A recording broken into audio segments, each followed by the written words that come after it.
Greetings from New Jersey Institute of Technology. I'm Mike Smullen, Executive Director of the Alumni Relations Office here at NJIT, and I'm very proud to welcome you to today's virtual webinar, Meet the Managers, a discussion about NJIT's new venture capital fund. Before I introduce our speakers and guests today, I do want to remind all of our guests that this is a live virtual event.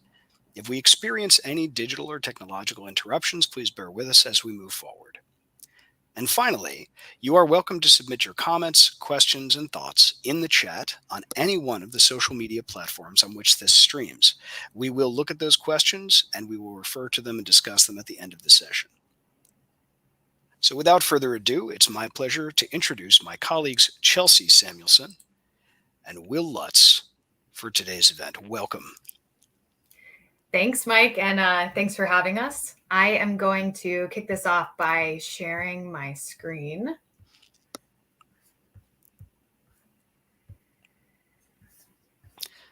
And here we go. All right. So as Mike said, hi, everyone. Thanks so much for coming today. We're really, really excited to be kicking off the NJIT Venture Fund with this Meet the Managers event. We wanted to put this together for the NJIT community to share with some of you who are potentially eligible for investment, some of the background, the context, some logistics. So before we get started, huge thanks to Mike for helping us to put it together, Shomik from the Graduate Students Association, and Vishva from the Undergrad Entrepreneurs Society for helping us to spread the word. Thank you so much. So what we're going to do today is we're going to start off with a presentation. It's going to be around 15 minutes. And then we're going to jump into Q&A with Will and myself. As Mike mentioned up front, we'll do that through the comments feature, whatever platform you're on, leave a comment. You can do it throughout the session, but we'll address all of them at the end. And I really encourage you guys to ask, because if you have the question, someone else has the question. So don't be shy. So by way of you guys getting to know us a little bit, my name's Chelsea Samuelson. I am the fund manager for the NJIT Venture Fund. I'm also the director of growth for the entrepreneurship division at NJII. In my prior life, I went to Duke for my undergrad, Asia School of Business in Kuala Lumpur for my MBA. And I was in the first cohort of Andrew Yang's Venture for America program. I have been on the founding team for an acquired travel startup. I founded and failed a for good manufacturing company, but that's a story for another day. Our whole team has lots of experience in the trenches of startups. So Will Lutz, who you guys will hear from later, leads commercialization and licensing at NJIT, and he's also the general manager for entrepreneurship at NJII. In his previous life, he got his undergrad degree and MBA from Carnegie Mellon. And then no big deal, he was an engineer and a naval officer on a nuclear submarine. So not cool at all, as well as having founded 4 startups. And then finally, we're super, super excited to be working with Justin Petway and Aaron Kellett as the first ever Venture Fund Fellows. This is a fellowship program that's funded by a very generous donation from Paul Profeta to NJIT. And they'll be working with us to help just get this off the ground. So tackling everything from conducting due diligence to marketing and sourcing and making sure that people know that this venture fund is out there and an opportunity. So welcome, guys. We're super excited to have you working with us this year. So let's start with a bit of a backdrop to paint the story for why something like this is important. And that's that only 1% of NJIT graduates on a given year become entrepreneurs. And that's a pretty stark contrast to the average coming out of leading technical institutions, which is 15 to 17%. And so we all know that this is for a broad variety of reasons. Like there's lots of compounding variables that drive this discrepancy, but NJIT has decided that building the entrepreneurial community is, a core focus and incredibly important. So what kind of levers and mechanisms can we put into place to help tackle these early stages of startup formation. And one of which is access to funding. So in comes the venture fund.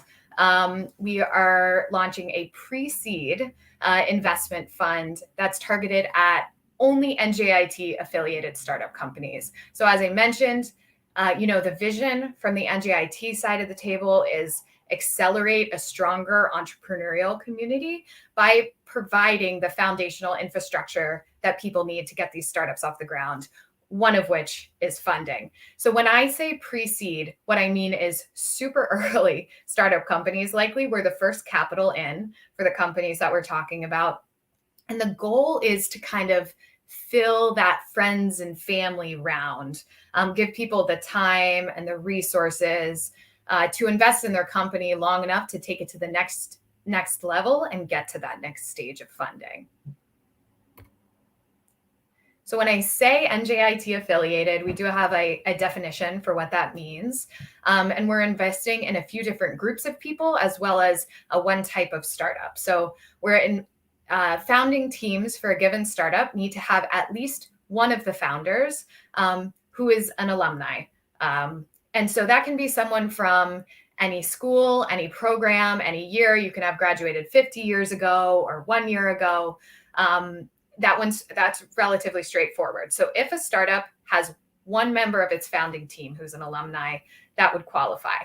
Option number two, or the second group that's eligible, would be a founder who's a former or current faculty or staff member at NJIT.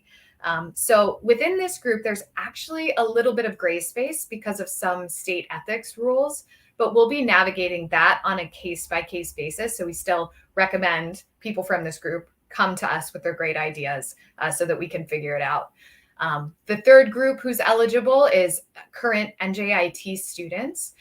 We really recommend that students apply in their senior year so that you can take advantage of the funding after graduating when you can invest in this full time.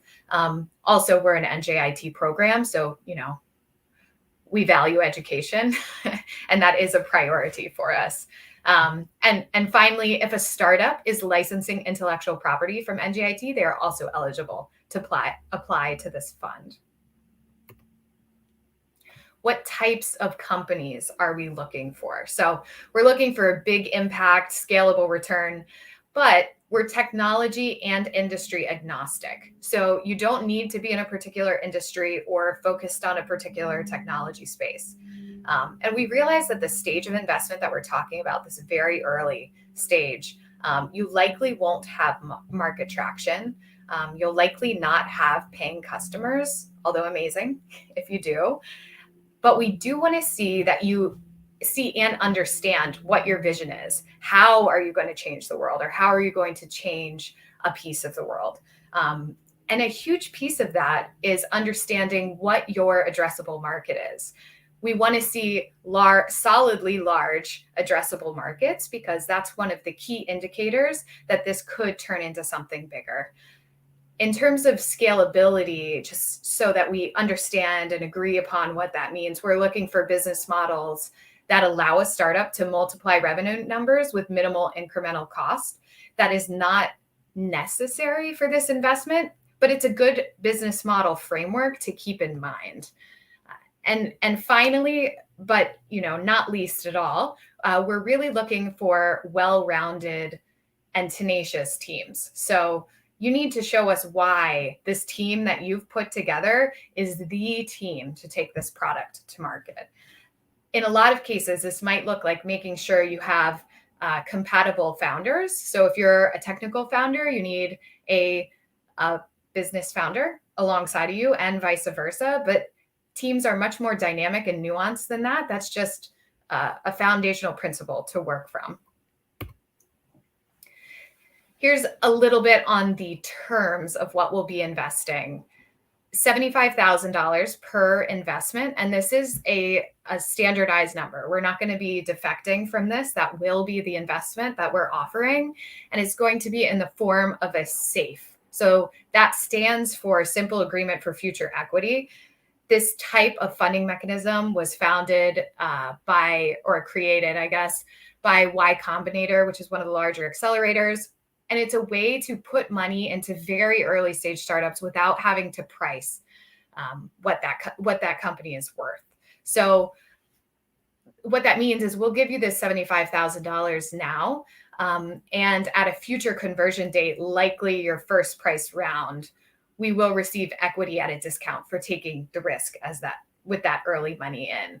We're going to be deploying up to 6 of these per year, although we don't have to deploy any. So it's really important to us to be getting these conversations, having you guys reach out to us, tell us what you're working on, because we absolutely want to deploy as much money as possible into these startups that are going to do amazing things. I would say if this slide and some of these terms are slightly confusing, go ahead and do some Googling on this before you come and talk to us, just so that you have some foundational knowledge as we're going into the conversation.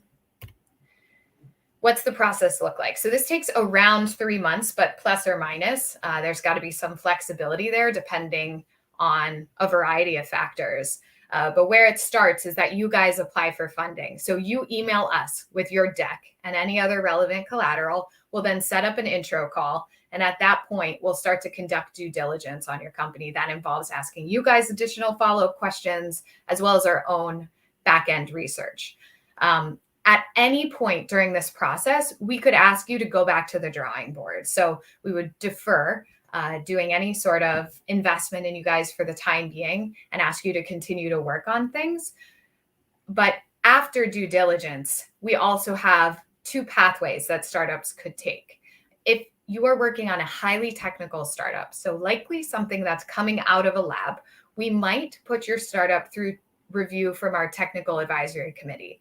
That group is made up of representatives from each of the university schools, and they are going to help us analyze the technical feasibility as well as maturity of your technology. Are we ready to take this thing to market?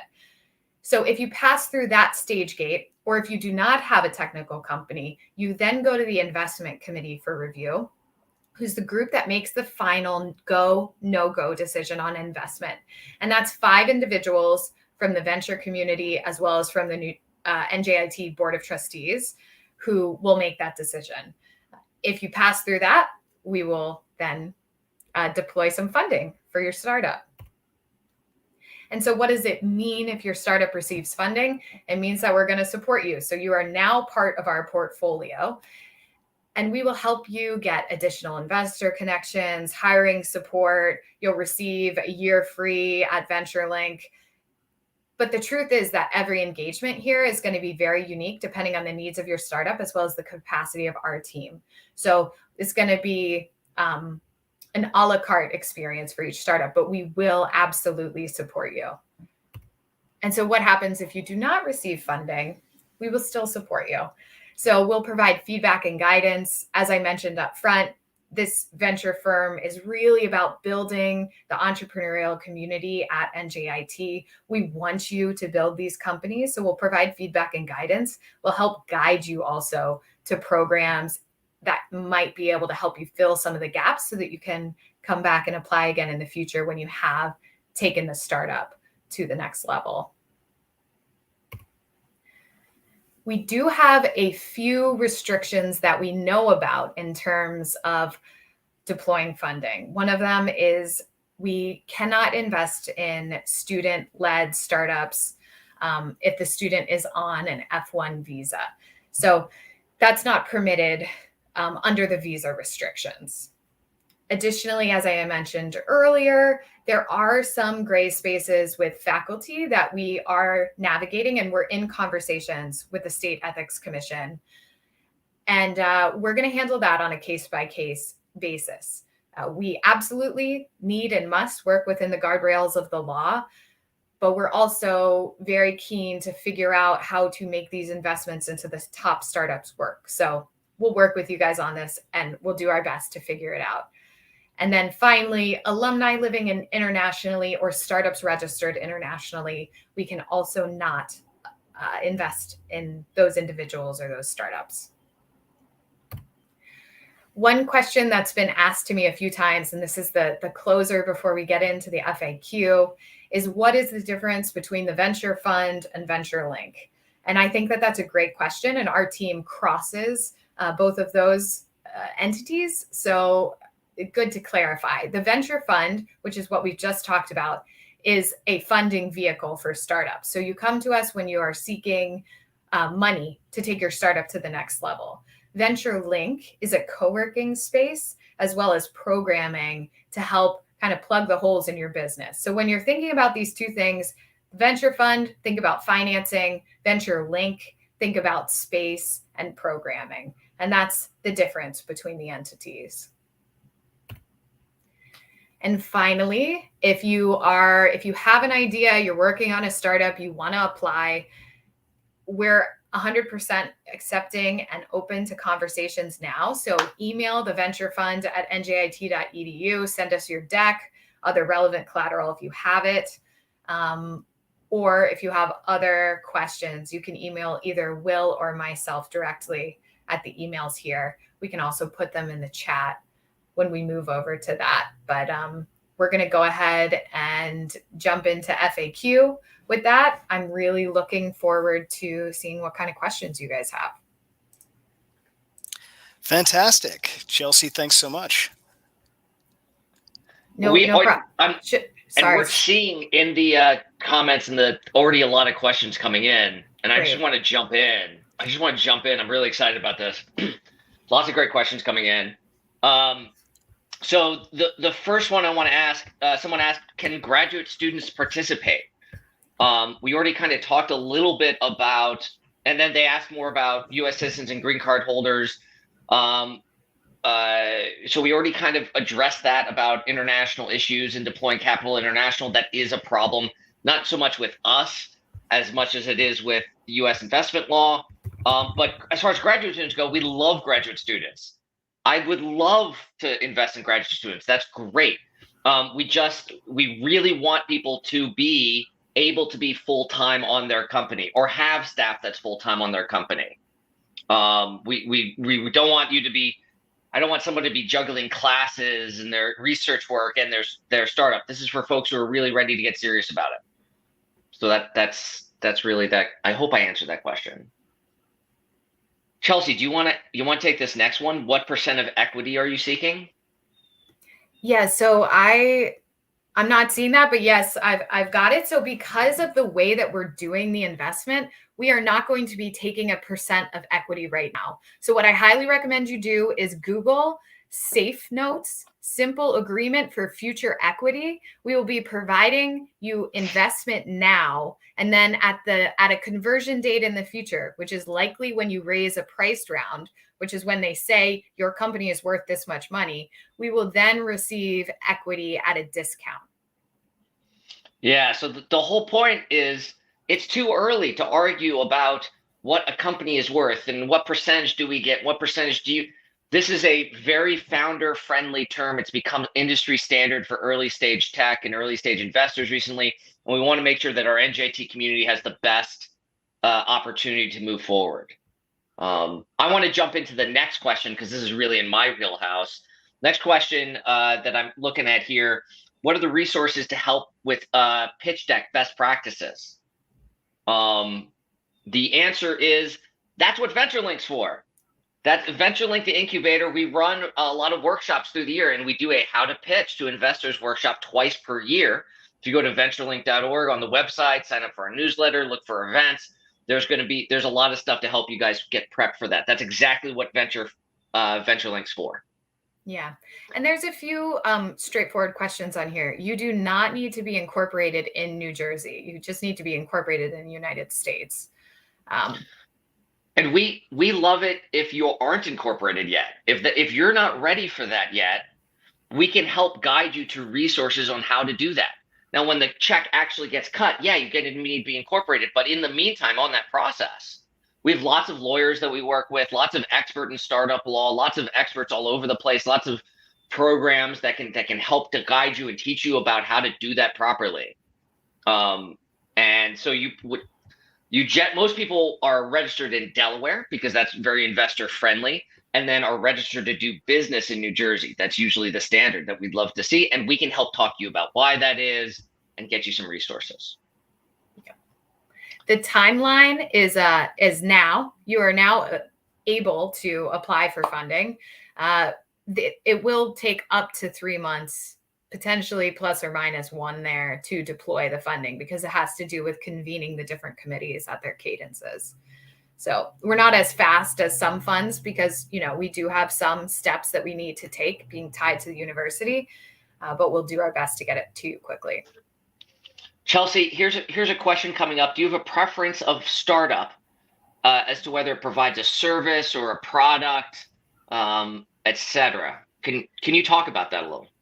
Yeah, we're super happy. If you're a service startup, product startup, bring them all on. We want to see them. What we're looking for is big impact, scalable returns, solid teams, large addressable markets, but we're technology and industry agnostic. Awesome. Will you be able to invest in single founder startups? Potentially. As I mentioned during the presentation, we do really value teams that have multiple different skill sets on their founding team, because, you know, it shows us that you have the breadth to tackle the different pieces of what it takes to start a company, but you're not precluded from investment if you're a sole founder. Got it. Excellent. I know I'm trying now. I ended up being moderator, and now I'm like, it's like oh, got it. Yeah, and I know the answer. I'm going to take this next question.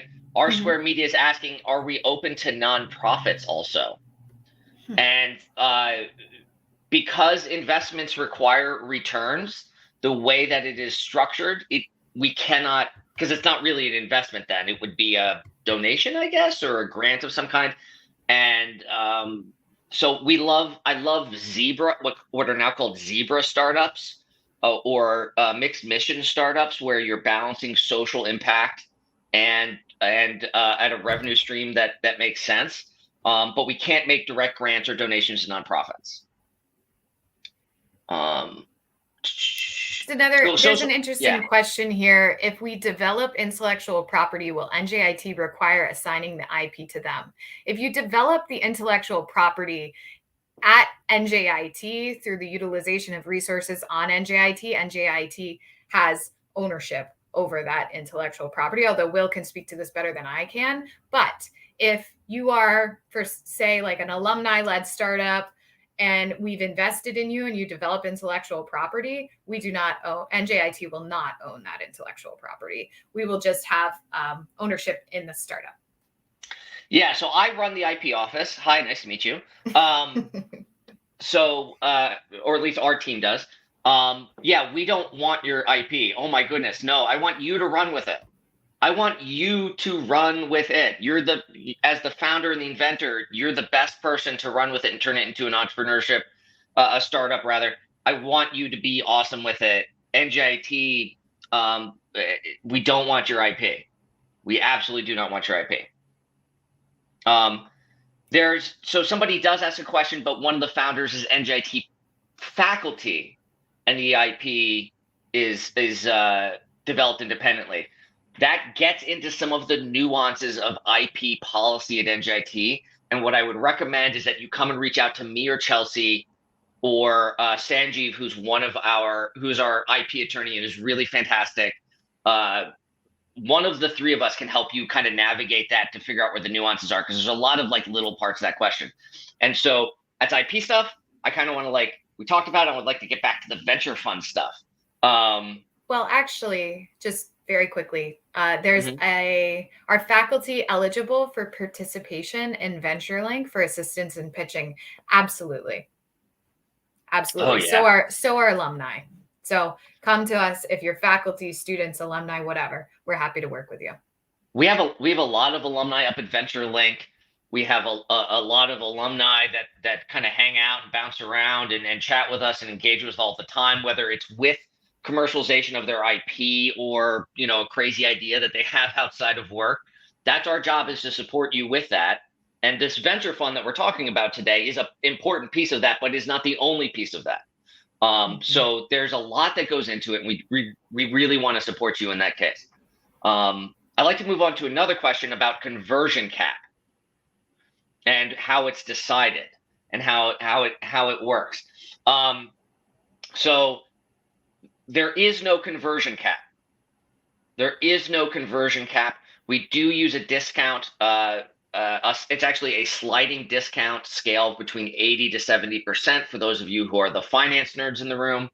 But there is no conversion cap because I don't want to accidentally de facto value a company, which is what conversion caps have kind of become in the past maybe 5 years at the convertible and safe level. So we don't do that. We try, unless there's some weird mitigating weird circumstance, we don't negotiate terms. Chelsea and I have put a lot of work into and worked with some great attorneys who do this with a lot of universities, to make sure that we have professional, standardized terms for several reasons. One is make sure that we're fair to everybody. I don't like playing favorites. Two, it minimizes legal costs of negotiation. And we want you at the early stage of your company to minimize those sorts of costs. So that's why we've designed this to be as standard as possible.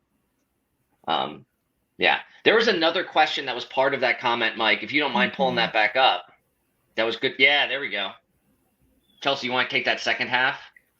Yeah, so although it's not a hard and fast rule, we recommend companies come to us when they're under 250,000 in dilutive funding to date. There's a question here: at what stage of project, idea stage, prototype, testing with potential users, polished product, will be most appropriate to apply for the venture fund? Chelsea, do you want to take this one? Yeah, so we're looking at very early companies. So we're not funding research and development.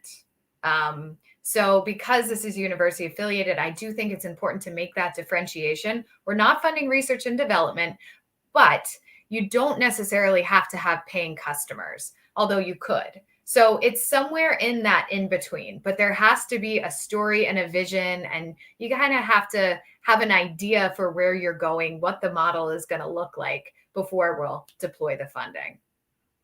Yeah. Great. Yeah. There is next question here I'm going to jump into. Would you consider funding startups where NJIT as alum is not the co-founder but an advisor for? No, sorry. No. Yeah, that one's a pretty clear no-ski now that I'm reading it out loud.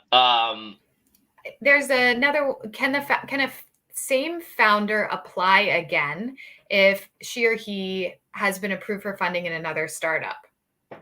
Yes, but you couldn't be actively working on that other startup and receive funding for this startup because that doesn't look very dedicated.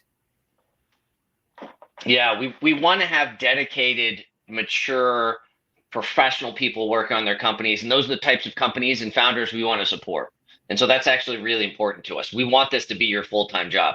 And that's part of the vision for this. We want to free up people who maybe you had to go get a job or go get a career and you didn't get the chance to work on your startup after graduation or while you're an alumni or whatever. We want you to be able to free yourself up to work on your startup idea. And that's exactly what money like this is for.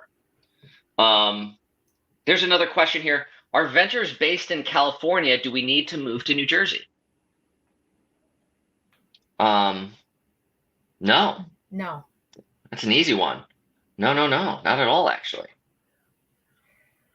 If you're associated with NJIT in the 4 ways that Chelsea spoke of, we will. You're on the list. You're in the door. Come on and apply. We'd love to have you, whether you're in California, Saskatchewan. Actually, Saskatchewan's no good because it's technically international. Dang it. No, it's definitely international. It was the silliest location that came off of my tongue. Okay. At the moment. We have another question, which I think is a great one. I did not go to NJIT, but participated in the NJIT Lean Startup Accelerator last year. Would I be eligible? No, I'm sorry. It has to be a credentialed program, unless your startup is licensing intellectual property from the university. Yeah. Thank you for asking that, though. Although the Lean Startup Jumpstart program, which Mike Ehrlich runs in the New Jersey area, northern New Jersey area, is a phenomenal program. And whether you're associated with NJIT or not, it is a great resource for training and coaching and learning about the Lean method. Right. I love when companies say that they went through that. I'm also seeing two questions here that are related to the investment size. The checks to a single startup will be $75,000. It's not going to be any different than that. $75,000. Yeah. All right. I'm going to scroll up and look at some more questions here. Okay. If there's an undergraduate student who would like to participate, should we first take our plans and ideas to VentureLink? That is a great idea. Because you get to know our team, you'll get to know some best practices, and you have some time to work on your company while you're an undergraduate to then apply for this funding upon graduation. So yes, absolutely. Definitely take them to VentureLink. You don't have to go through VentureLink to apply for the venture fund, but it's a recommended pathway. Yeah. Somebody asked about single co-founder companies. I think I saw that somewhere. We answered that one? Okay. Dang it. All right. I see one more that we haven't answered, which is, does being an adjunct professor qualify as being faculty? Yes, it does. Which also means that you're subject to some of the gray space in the ethics rules, but you can still apply for funding. And we will work with the professor, the ethics office, the faculty, the state ethics office. We will work with them to figure out how to navigate that. The ethics officer at NJIT is a lovely human, and she's really excited about this project and has been working with us as we get the fund going. And so we're really excited about working with her about that. Okay, I think oh yeah, there's Mike. Excellent. Hi, everybody. So real quick, just to all the folks who have been submitting questions, I want you to know that we are going to put this video back up on NJIT's YouTube page, on our alumni YouTube page. We will rebroadcast this across social media. You are welcome both to submit future questions and comments in the comments section of those videos. You are also welcome to contact Chelsea and Will directly, and we will share their contact information as we share out those videos. And we're also going to break up this video so you can see the individual questions and the relevance to the audience. Are there any other questions, Will or Chelsea, that you guys would like to cover? Feel free, and then I'll put those up on the screen. If not, folks, this is not the end. This is only the beginning, and we'll be able to put you in touch for more questions and more details as soon as the event concludes. Yeah, so there's one more there's just one more question right at the end there that I do want to address, which is just rehashing some of this stuff. Is what's the email? And so Chelsea's email, chelsea.samuelson@njii.com. Mine is william.lutz@njii.com. Or you can email the VentureLink program info@venturelink.org. If you have any questions. Well, the Venture Fund email. Right, sorry. It's venturefund@njit.edu. But so all of those emails are going to get you to the right place. Thank you, Mike, for changing that bottom bar. And yeah. Happy to do it. It's really, we're at the beginning phase of this. We're very excited. If you have a startup or an idea, please come apply. It doesn't disqualify you. We'll give you feedback if it's not the right fit and help you along. We'd love to have you. Yeah, that's my kind of wrap up sentiment there. And Chelsea and Will, I want to thank you so much for taking the time to join us today. It's been a real pleasure having you on board. Thank you. Thanks for having us. Yeah, it was fun.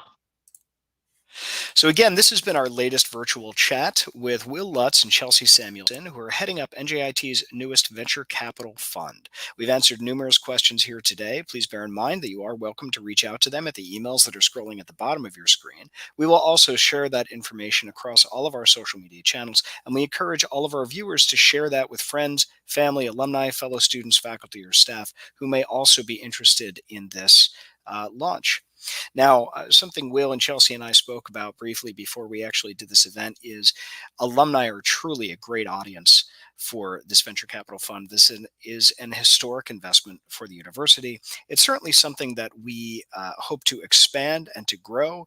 And personally, as Director of Alumni Relations, I can't wait to see this take shape and really grow at the university because it establishes us both as a leader in our area and also against our peer schools who are pursuing things very much along the same line.